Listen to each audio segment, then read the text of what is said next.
Oops, wait a minute. Good morning.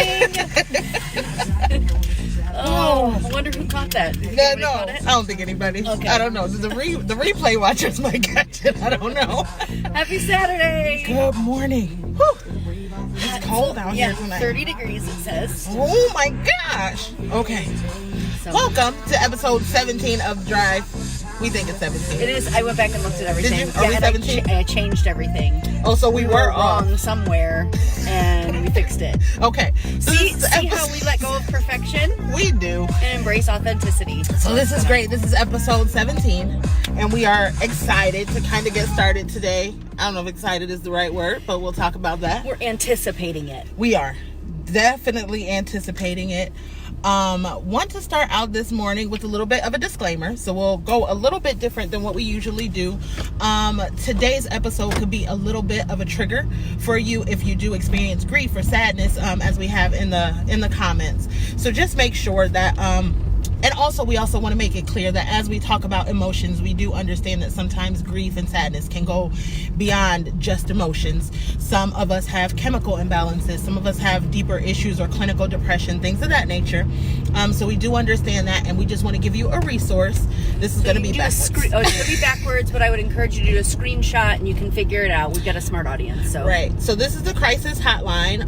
You can text to 741-741, or you can call the suicide hotline at 1-800-273-8255. So if you want to screenshot and that. I think it's important to know that the suicide hotline isn't just if you're feeling suicidal. Right. And they can point you in the direction of other resources. Right. So, I know that sometimes people are like, well, it's not that serious. It's not that deep, yeah. So, but if you're feeling that way, and that's why a lot of times too, the texting part can be can be really good too. And just a quick moment of transparency. I've used the text number. Oh, have you? Okay. Just to kind of talk to somebody, I guess, like talk me down. Not that I was necessarily feeling suicidal, but like Right. you said, it's not just for that. And it was just a really rough time that I was having. Mm-hmm. And the text really helped. I didn't necessarily want to talk to anybody because I'm like, I don't feel suicidal and I don't want anybody to think I'm crazy. So let me just text. And I did text, and it was really great. That was before you had me though, right? That was way before I had you. But I think, just knowing that sort of apathy and things like that come with depression, and we'll get into that a little bit more, but it doesn't have to be as severe as suicidal, to reach out for help. Right. So we will kind of give you guys that as we go during the course of the show, just because we know that today's topics can be a little bit triggering. So we'll do it again, probably once during the middle and once at the end. And we saved this to the end for a couple of reasons. One is it is a heavy topic, but we also knew that this is the last week before Thanksgiving. We're going to start meeting with, we'll be meeting with family. This is when a lot of times grief and depression come into our lives, kind of sneak in even when we're not expecting it, or we can sometimes be surprised by it because there are a lot of families, triggers, traditions, all of those things that Right. are kind of coming at us. So that was kind of why we did it. We didn't say who we are or what the show is. We did not. We were ready to dig right in. We were. This is The Drive. That's what the show is, in case you didn't know. This is my friend and business partner, Kat Hoyer. And this is my friend and business partner, Brenda Colter. I've almost forgot your name. No, Did I you? didn't. No. You did. No. Who are No, you I again? didn't. What's your name again? Nope. Never forget it. But yeah, we're just, like Kat said, we're wrapping up this series. And I don't know about anybody else. I don't know about you, Kat. I'm so glad this series is over. I appreciate all that it's done for me. But it has done a lot for me. It's been very eye-opening. Man. So if you haven't seen some of the other episodes, I would encourage you to go back and listen. It was all about what emotions are trying to tell us and what we can learn from them. And it was kind of triggered for us. That word gets a bad connotation. From something I saw on Pinterest that was like, what are emotions trying to tell you? And we don't necessarily agree with all the things that it said on there, but it had a list of 9 different emotions, and we've gone through each one of those. And now it's over today. Yeah, today's the last one. So where do you want to start? You want to start with sadness? Yeah, because that was the one that had a definition on there. Grief did not. Okay. So we just kind of figured those two go together. Right. And like you said, with the holidays. So, sadness shows you the depth of your feelings Oh, wait. You know what? I didn't give the definition of That's what I was emotional just thinking. The emotional intelligence. We want to do... So while she's finding the definition of emotional intelligence, I'll also say that this... you found it already. Oh, no. Go ahead. The reason we're digging into these emotions is this is part of emotional intelligence and understanding and being self-aware of our emotions, because many times we feel and we have no idea what we're thinking. We have no idea what's triggering those feelings.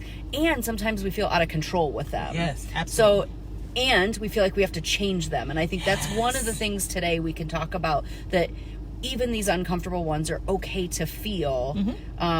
Maybe we should do a series on the really, we'll say, happy ones, because we really that would be good. Because these were like, heavy stuff, anxiety, sad. Yeah, we could do one. We could do a series on the happy ones. That would make me feel. Can we do it? Yeah. Like next month? Can we do it? Yeah. Can we do it next?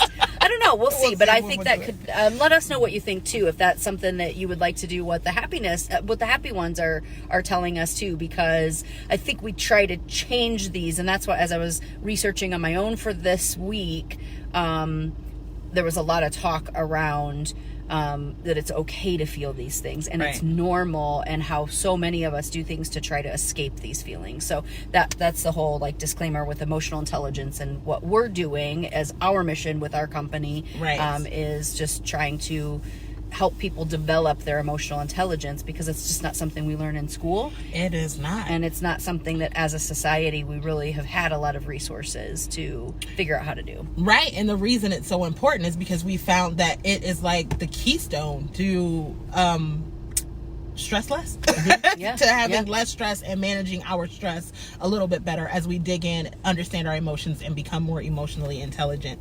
So emotional intelligence is the capacity to be aware of, control, and express one's emotions, and to handle interpersonal relationships judiciously and empathetically.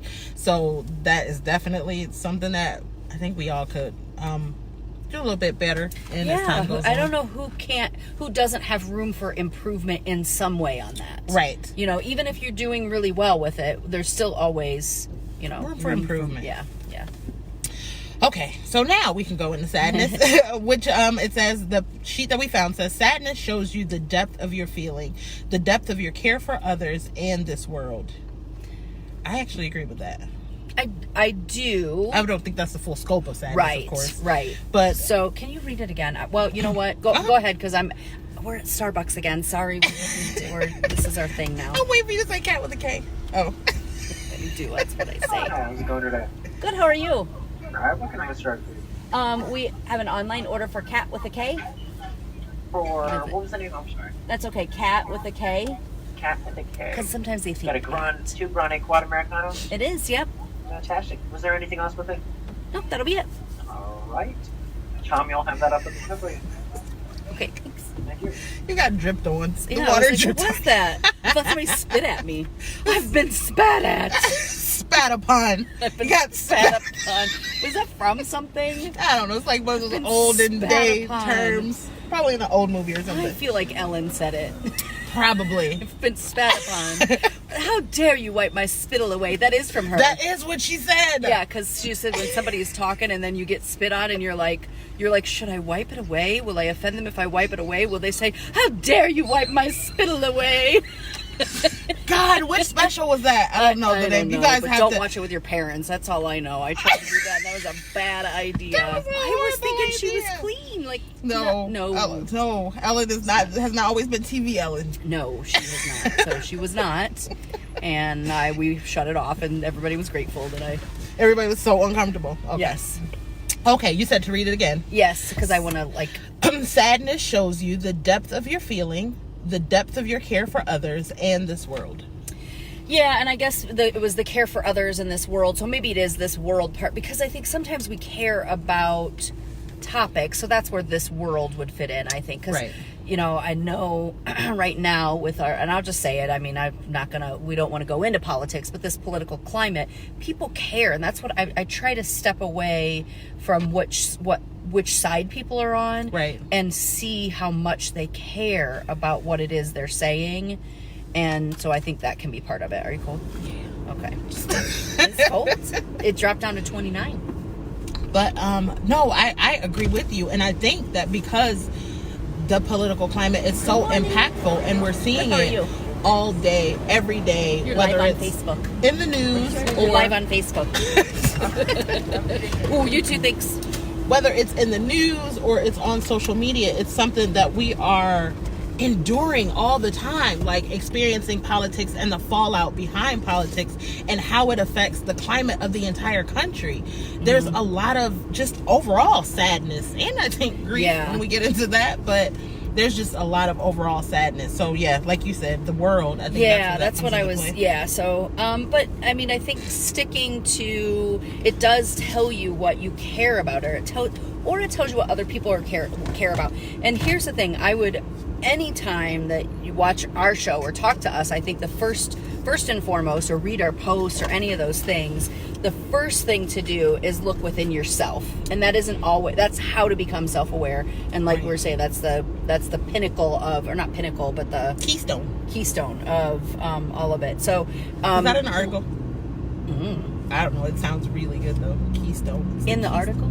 In any article. That I was wondering where I got keystone. Oh, I don't know, but I like it. But I think I forgot what I was saying. Self-awareness being the yes, keystone. so look at yourself first, but then also how you relate to others. That's the other part of the emotional intelligence side of things. Right. Is how we relate to other people. So especially on this one, you can start to understand maybe what other people are experiencing. What I find with sadness is that the best question for me to ask myself is the question that you gave me: what am I making that mean? Yeah. And that is really key for sadness and anger for me.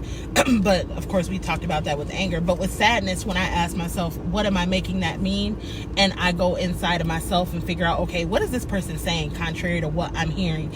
And that makes me kind of clarify, and I will go, so what I'm hearing you say is this. And usually they're like, I don't know where you got that from. Yeah, I don't know what I said. right, yeah. so, Checking in on it. That's good. Right. So that really helps as it pertains to sadness and kind of just because the figuring thing, it out. at the end of the day, most of us are uncomfortable when another person is sad. Yes. Like, it's awesome to jump in. Somebody got a promotion. They've got good news. It's fun to jump in there. But a lot of us want to be like, are you sad? Okay. Talk to me when you're not. Like, and I literally had a person do that. Talk to me when you're feeling better. It was like, oh, so you're a friend for the trenches. It's so weird because I'm like, Sorry, that was very judgy of me to say that, but I did have to go. I did have to say that's not a person who's going to be in the trenches. And that's okay. And right. So show me who you are, then I can make decisions accordingly. I forgot what I was going to say. Sorry, I kind of interrupted myself. I was glad you said that. But in the trenches. Oh no, I go the opposite way. Like it becomes my mission to make this person happy. If it's somebody who I care about, instead of stepping back and going, oh, well, yeah, no. I'm like, what can I do? Do you need anything? That's do you need some so soup? Can I get you some coffee? Is there anything I can do? Can I make you feel better? And I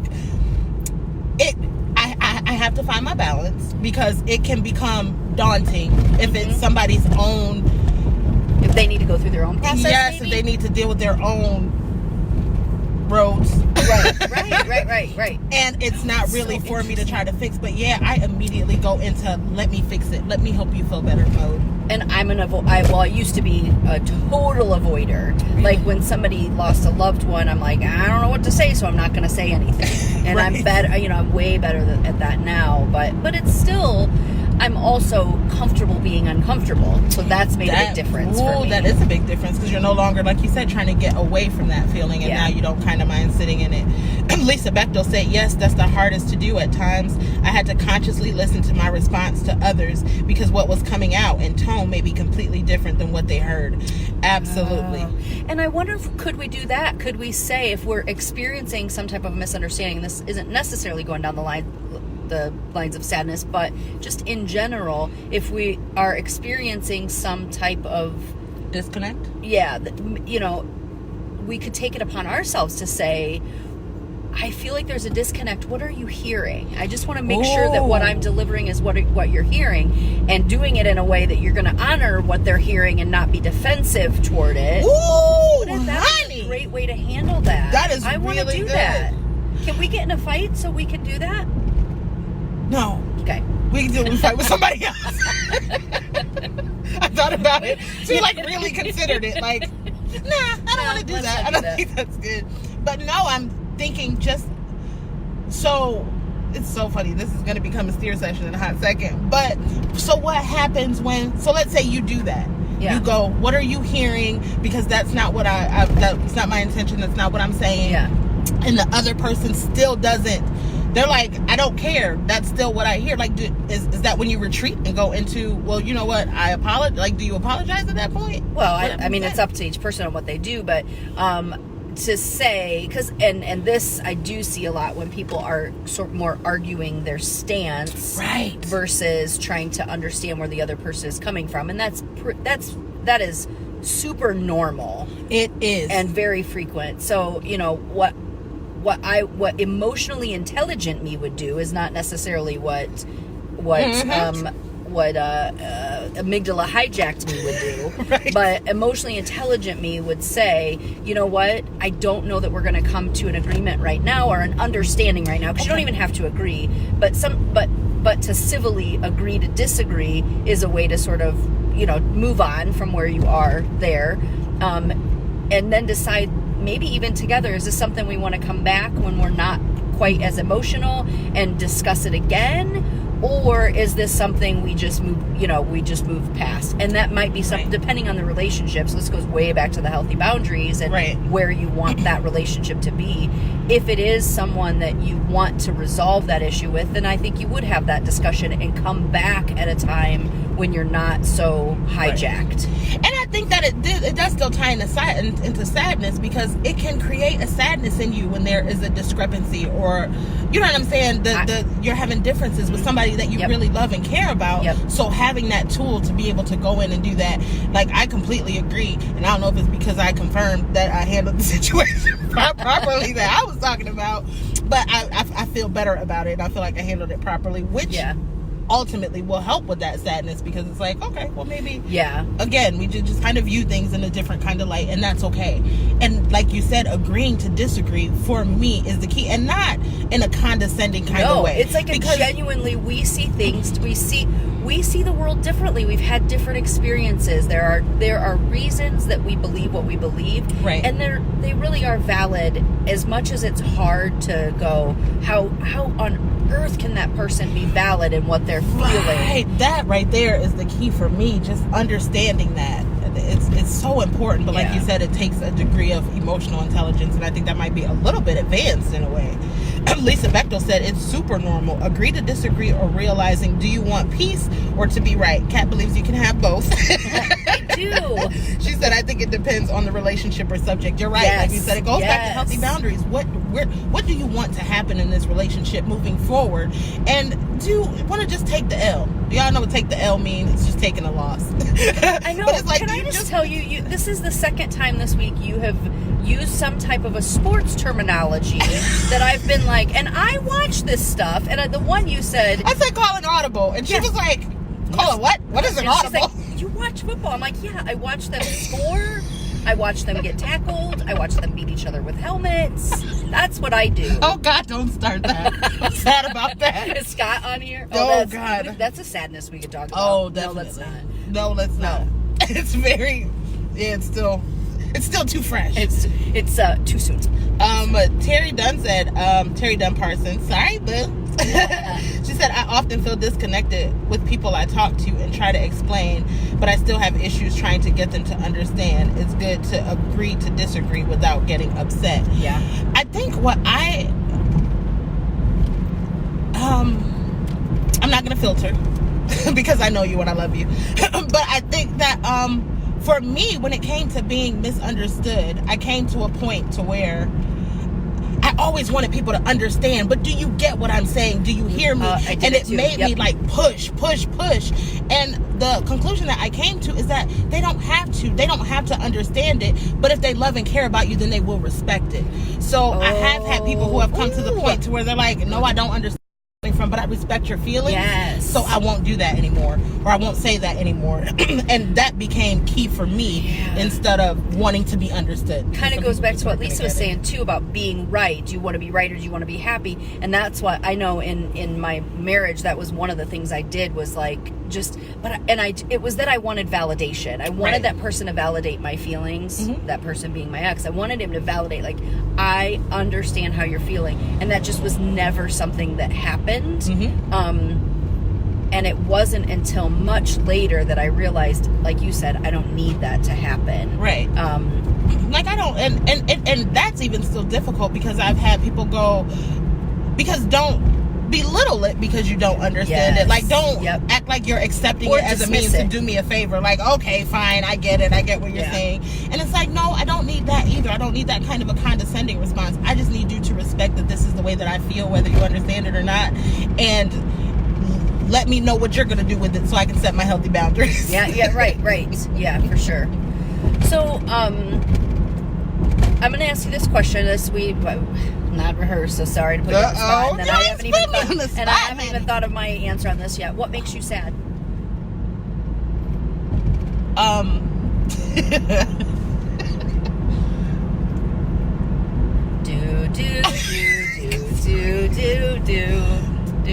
lot of stuff makes me sad, honestly. Like, anytime there is dissension between me and somebody who I care about, and it doesn't have to be an aggressive division.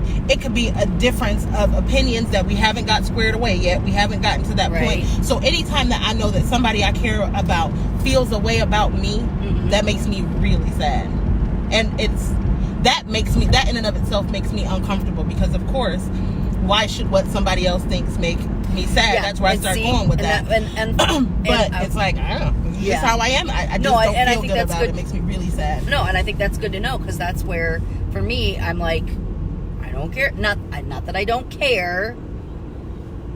Like, there's nothing you can do to... But if somebody doesn't like me, I'm like... Or let's say if you and I had if we did have an argument. Right. And whatever, let's say you had to hurry up and leave the office, but it was left unsettled. I would remain in a place of sadness until we got it squared away and settled. Yeah. And that is...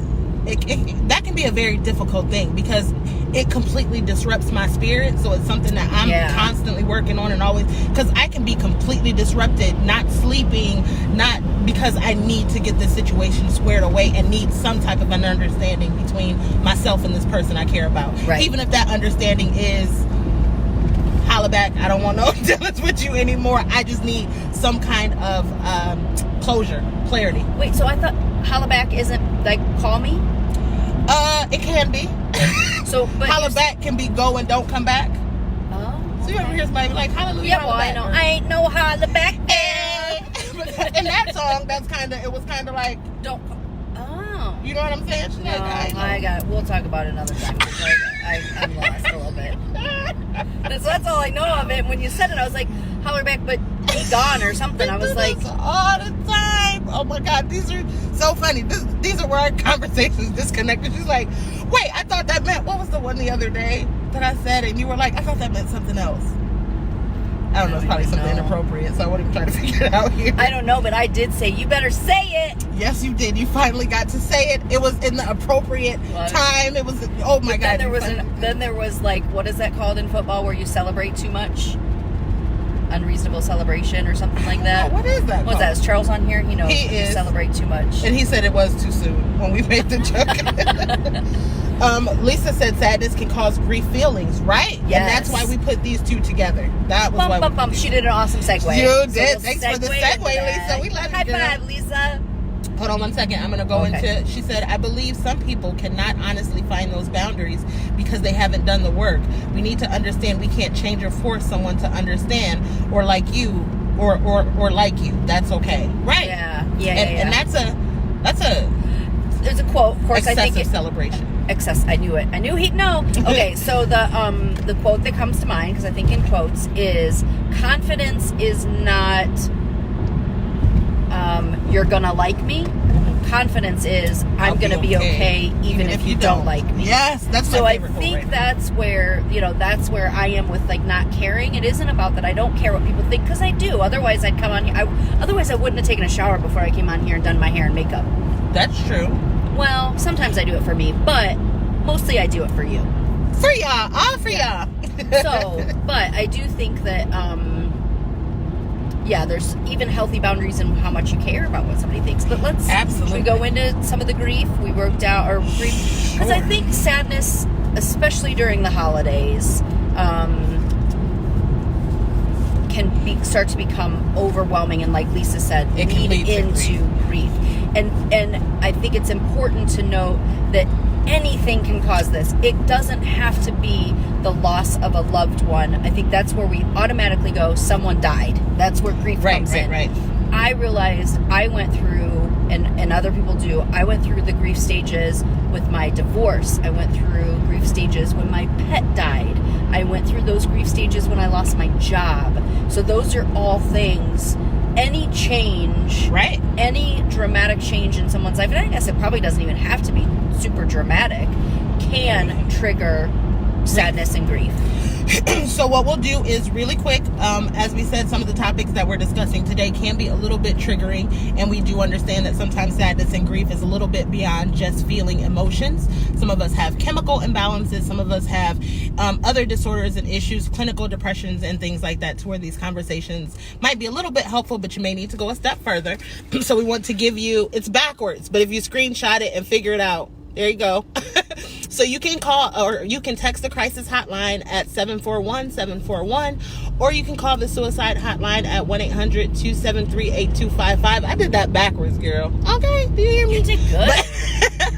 But there is some information for if you feel like your sadness and grief is just coming to the point to where it's a little bit excessive, or you may need someone to talk to. And like Kat clarified, the suicide hotline is not just for suicide, and texting the number is not just for suicide. I've used it and it's been very helpful.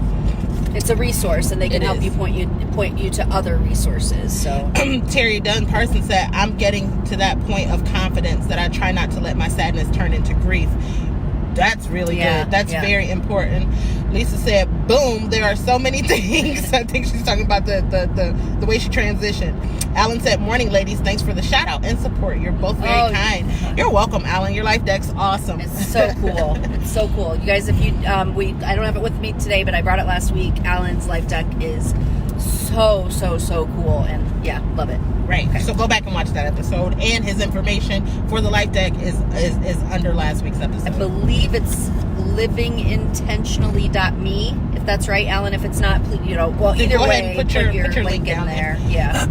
But so grief, like you said, and I think the one thing that we talked about is that you can even experience grief if the change was your decision. It doesn't have to just be you got let go from your job. It could be that you felt your job was no longer conducive to whatever you wanted to do, so you decided to let it go.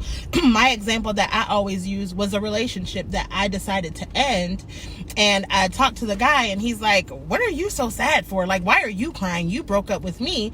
Well, it's still a change. There's still a difference that's occurring in my life, and just because I made this decision that is and was and will always be a decision for the best, it still caused me to go through the grief process, and I did grieve that relationship.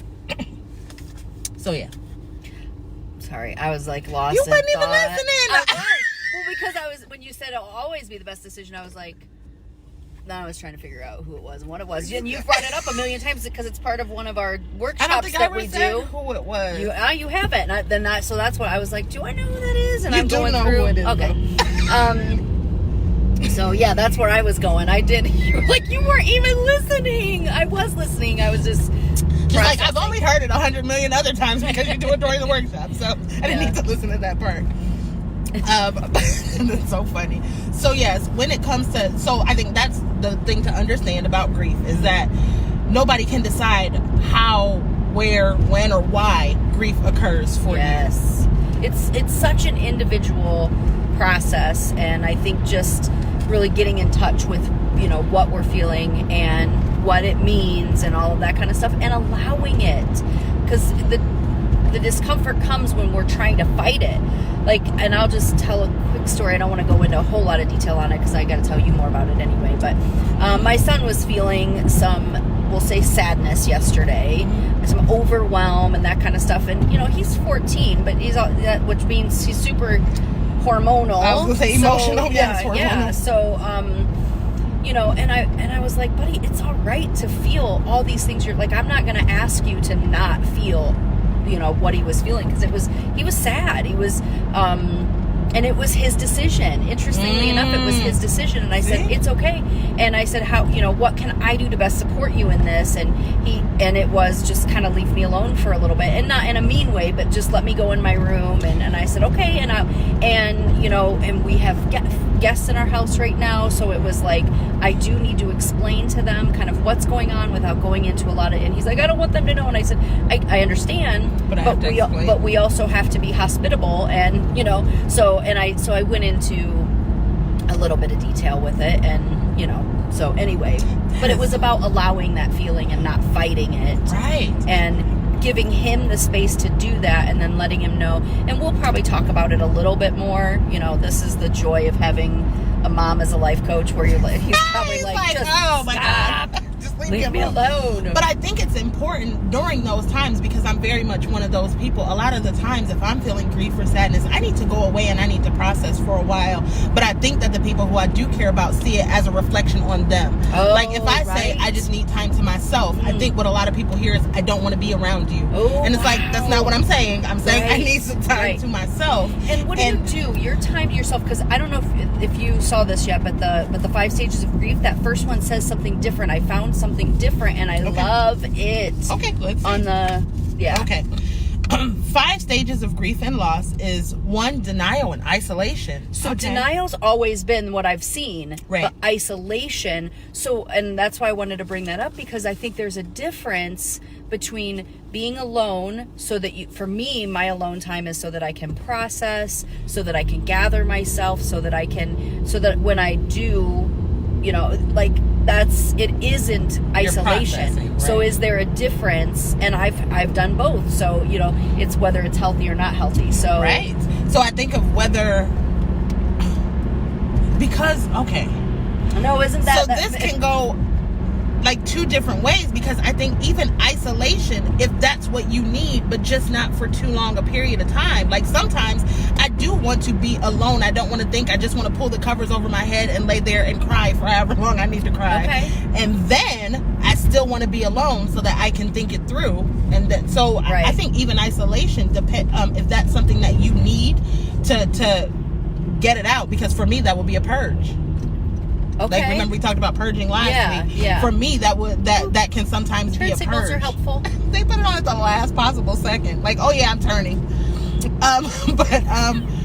So again, whatever I think works for each person, because to experience that denial and isolation, I just think that just not being in isolation for too long is the key. Right. I think any of it is, that's all, you know, allowing each one of these stages to, and well, I think maybe we can do the screenshot of that too, but the stages are not going to necessarily happen in order. They're not it's not a checklist of, you know, I'm going to move to this, and then that's neat, and I can put a bow on that, and then I'll move on to that. Right. You can go back and forth. They can happen in different stages, and you can get ultimately to acceptance and then be triggered by, you know, unwrapping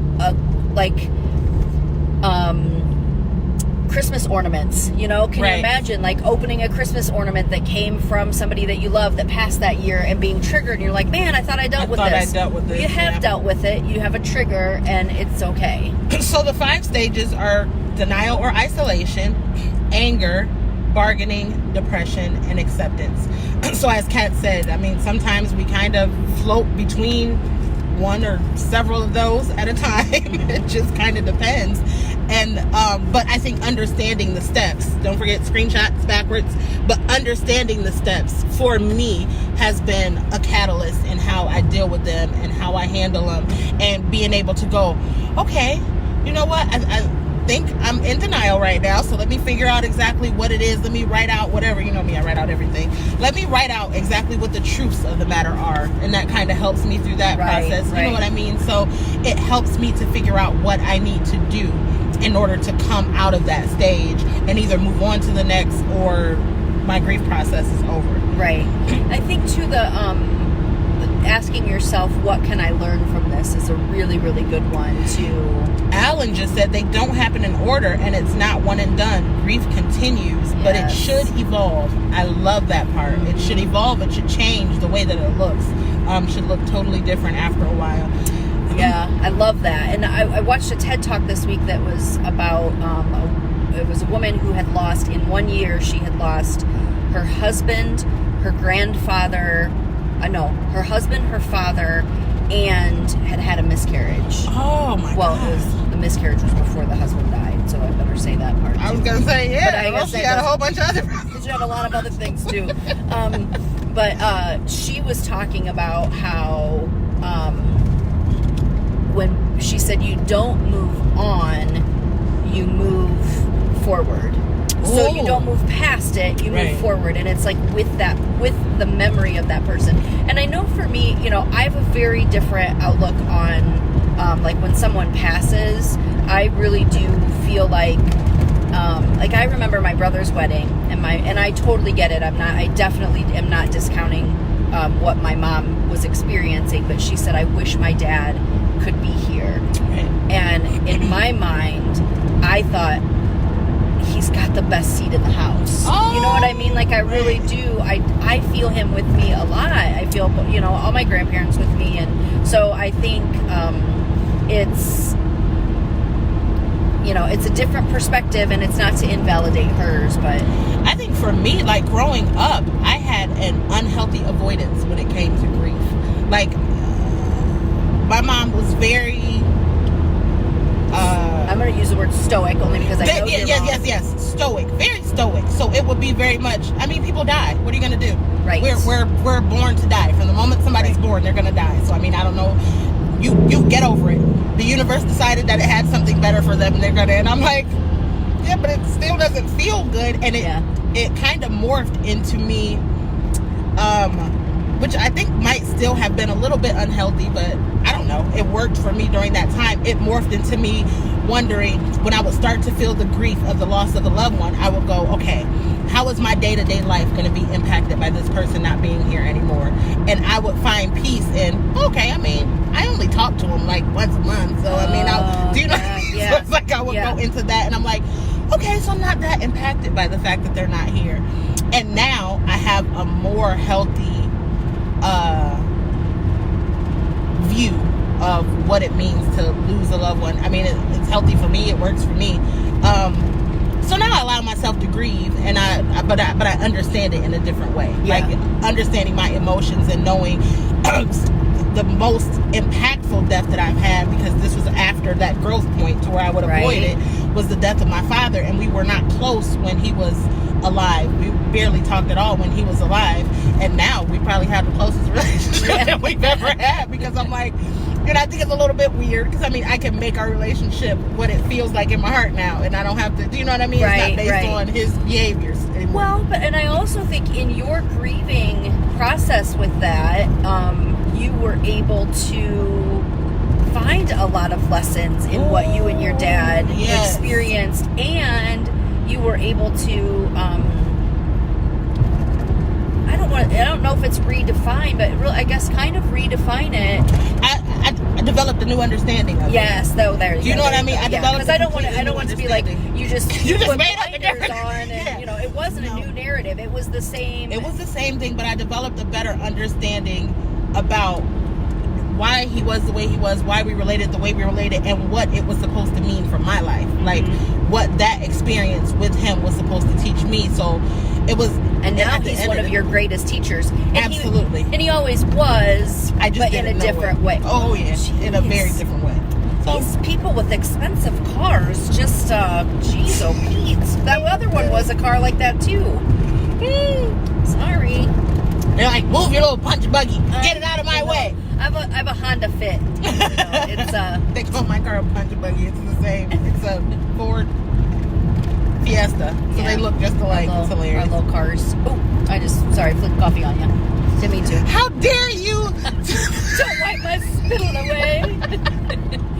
But, so now I do have a different definition. And for me, grieving looks a little bit different because now I look at my life and relationships in the tone of, okay, so that was that way for a reason. Let me figure out the reason, and I can also usually ultimately find a way to be grateful for the relationship. Okay. So I'm no longer mourning or upset with the fact that they weren't here. Now, don't get me wrong. There were times to where I was like, there are times to where I go, if I would have come to this place when he was alive, then maybe he would still then maybe I could have learned a lot more. Or maybe we could have been a little bit closer, or maybe, but it's not in a regret kind of way. It's just in a reflective kind of way. Yeah. And I think there's truth to that. I think that's okay to go, you know what, if I would have handled this differently, it could have turned out differently. And that's true. And you don't have to stay there and stay in, like you said, regret. It helps me govern my current relationships with the people who are here. And now I can go, okay, this relationship may be a little bit difficult, but I'm not willing to. That's one question that I ask myself. It might be a little bit morbid about people who are alive is, if this person died today, would I be comfortable with the nature of our relationship? And if not, then there's something that I need to do to try to at least feel better about it. Right. So there's that. One of the things that, every once in a while we quote Dr. Phil, but one of the things that he said that I really like, because you know what? Because I can separate the message from the messenger. I like Dr. Phil. I don't care. I like him. I don't. But I like his message. I don't watch him anymore, but I used because I don't have regular TV. But I would, if I had it, I would watch him because I don't, and there's a lot of stuff I don't like on him. But I like a lot of the things that he says. Again, I can separate the message from the messenger. One of the things he says when he's talking to people who are stuck in grief is to make sure that you're celebrating all of the days that person was alive and so celebrate the life of that person and all the days that they were alive, and not the death of the person and the day they died.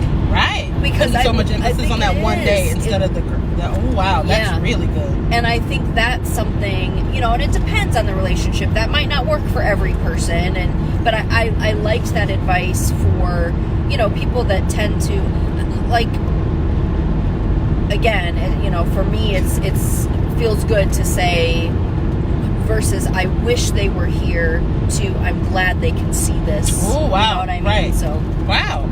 Lisa said, for me, I had to file the grief in a different folder and take it apart by pieces and process.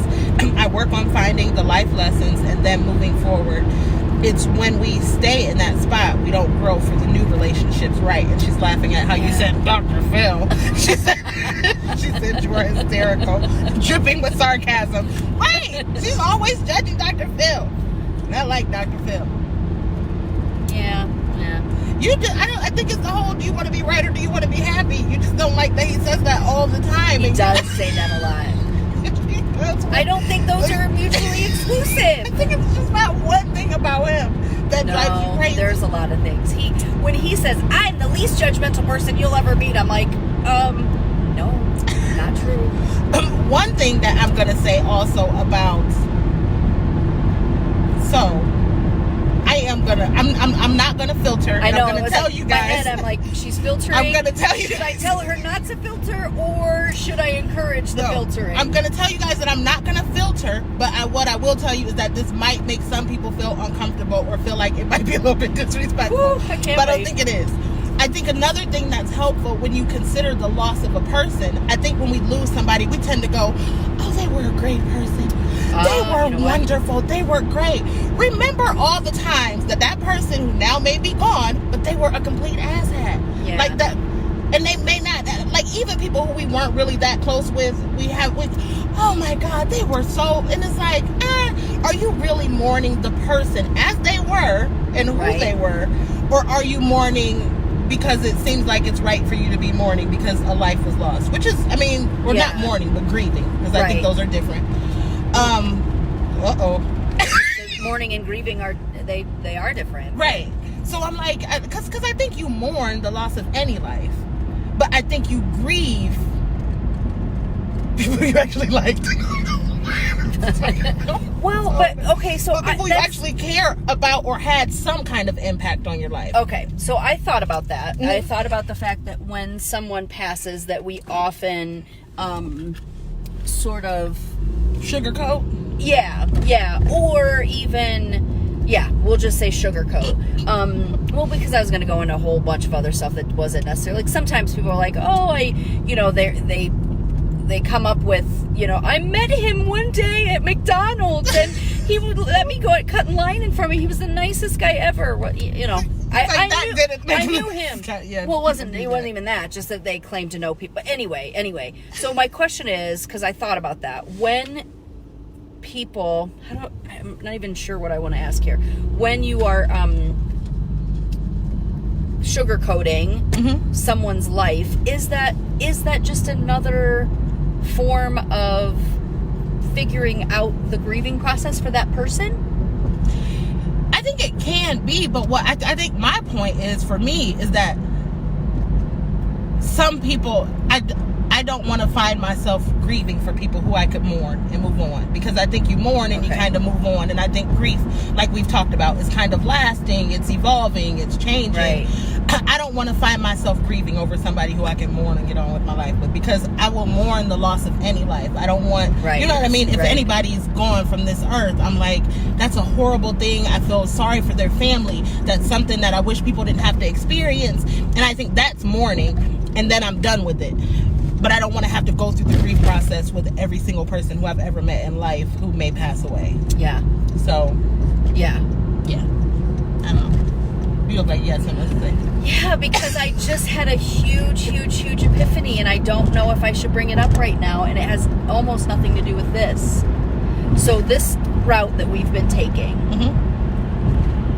we get on 77 right here. When I was, and a lot of people know that I, in 2010, I had some pretty serious suicidal ideations, and when I was trying to plan my accident, I would have kept going. I was on that road that we just were on, and I just had that aha moment.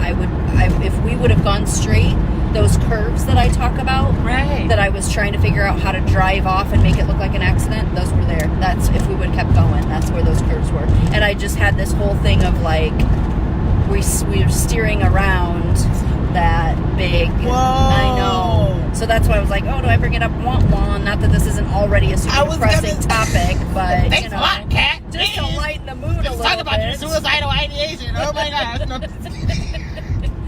So by the way, we can be really morbid. Sorry, guys. Yeah, but I was just like, gosh, how far? So I just had this moment of how far have I come? That that's gotta feel good. 9 years ago, I was driving down that same road and thinking about how to end it, and now I'm trying to help people figure out how to not end it. Yeah. Oh my God. Yeah. And it's awesome because we've driven this road. We have, and I never really paid attention because I was like, well, maybe we could go straight. Those roads are really curvy and they'll be really nice. And then I was like, well, the reception could be bad through there, so maybe that's not a good idea. Wow. And then I'm like, those are the roads that I was driving down. That if anybody's read the story, that's what it's about. Wow. Those roads. Yeah. So. Thanks a lot. Sorry, I know. Let's end on this note. There's no good segue now. We do love you. Come on, Lisa. Come on. We need a segue, Lisa. Hearts and loves and hearts and loves. Everybody's sending hearts and loves. Thanks. Well, and hearts and loves back to you guys, because it's awesome to be able to share the story, and everybody loves a good overcoming story, right? That's exactly what that is. How far you've come. Aww. Yeah. I'm gonna cry about that later.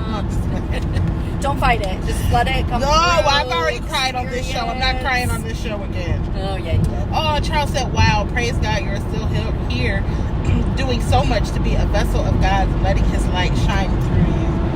Thank you. And a whole bunch of exclamation points. Thank you. That's beautiful. So, Charles just made it. Okay, that's a good note to end on. Thank you so much, Charles, for that. praising God for overcoming. Yes. Yeah. So we don't know what next week's. Yes, we do. Yes, we do. This is super exciting next week. Oh, yeah. So we were not going to do the show because, well, initially I thought I was going to be in Indiana for the holiday, but then I found out I need to come back for my son's, he just got basketball practice. So we will be back on Saturday morning, and I think at the same time, I've got to figure out when his practice is, and he may need to walk. I don't know. But we live close. I'm not like making him walk 10 miles. Right, yeah. Uphill both ways. I thought about that. No. So, next week we are actually going to do, because we were going to release the master class, which we mentioned last week was one that was kind of, several years in the making in terms of like the knowledge that we've accumulated and what we base all of our workshops on, in terms of like the brain science, the chemicals, the emotional, but then also just understanding the steer model and how it can impact your life, how it's impacted other people's lives, all that kind of stuff. So we worked on putting all that together, and we were just going to record it and put it out there, but we decided, since the Drive group has been such an amazing group of people, we want to do it live with you guys. So we're going to do that next week from our offices. And so the Drive will be live from the SYLC offices. Yeah. Next Saturday. So yeah, in this class, I don't know how other people feel about brain science, but for me, when I understand what's happening in my brain, it makes it easier for me to start moving to the next, And I didn't know that I cared until kind of steer. I didn't even know that I cared. I didn't know what an impact it would make. And then now I'm sending her facts like, oh, look at this. Look what I found about this. So it's like we kind of, like she said, it's been a long time accumulating knowledge. She said he may have to walk because you're doing the Drive. Wah, wah. That was Charles. So funny. But it has been, and I'm super proud of this masterclass. I cannot wait to show it to you guys. I'm so excited, and just hoping that it'll be as impactful for you guys as it has been for us. Yeah, and I think we started to put one out, and we're like, nope, this isn't Not the good caliber enough. that we want. So we went back to the drawing board, literally Canva, and that was fun creating it though. But yeah, so next week that's what we'll be doing, and it probably will be, I don't know how long. About an hour. I'm gonna say, yeah, that's what we're I'm gonna say an hour because we're gonna answer questions. Yeah, we want to answer questions. So we'll answer questions and things. So it'll probably be about an hour long. So that will be next week's episode of The Drive. You'll get a SYLC masterclass. Yay! So just remember, you can always reach out to us. I'm gonna put this phone number up here again. If you find that your grief or your sadness is just moving a little bit beyond emotions, just remember that, you can't see it now. Just remember that you can text the crisis hotline at 741-741, or you can call the suicide hotline at 1-800-273-8255. Those lines are not just about suicide. They are a resource for help and assistance. If you just find yourself not feeling too hot. Terry said, thank you ladies so much for today. Needed to get some things out. Oh, I'm so glad, Terry. And call me if you need to talk. I'm always here for you. And I don't know. Is that it? I think that's it. That's a wrap. Could have gone on for a long time more, because I'm just saying I could have kept going on. Yeah, this is a long one, and we could have kept going, and we actually saw people on, which is a shocker. I guess everybody was really interested in today. So we really hope you got some good stuff out of the show today. If you have any questions or any advice, any input, any feedback, anything that you want to communicate with us, you can inbox us. You can text us at 860-792-6224. There you go. So reach out to us with any with anything that you might have to add. And we just thank you all so much. So we can't wait till next week. We'll present to you the masterclass, and y'all can have the rest of your Saturday back. Have a good day. Thanks, guys.